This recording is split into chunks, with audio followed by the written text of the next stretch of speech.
Hey guys, it's Sally, and check out what I made today. Doesn't it look so cool? It's crayons molded into a letter shape. You can use them as crayons, but because they look so cool, I think I'll use them as decorations for my room. It also makes for a cool gift because you can spell out whatever word you want. If you want to find out how I made these, keep watching.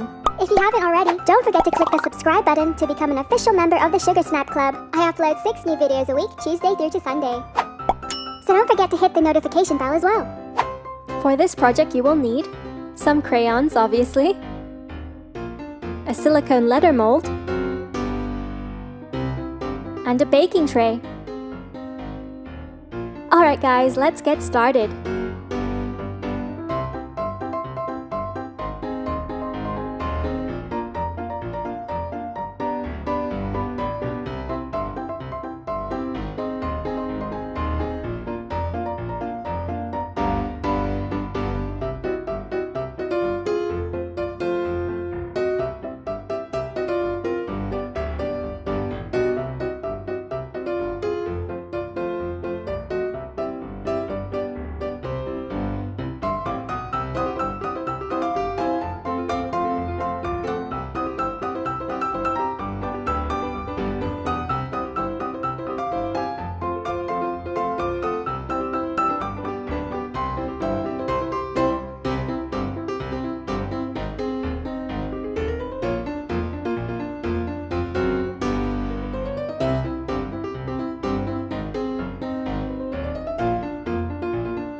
guys, that's it for me today. If you like this video, please give it a thumbs up and subscribe for more fun videos like this. And as always, I hope you are safe, happy, and loved. Till next time, bye guys!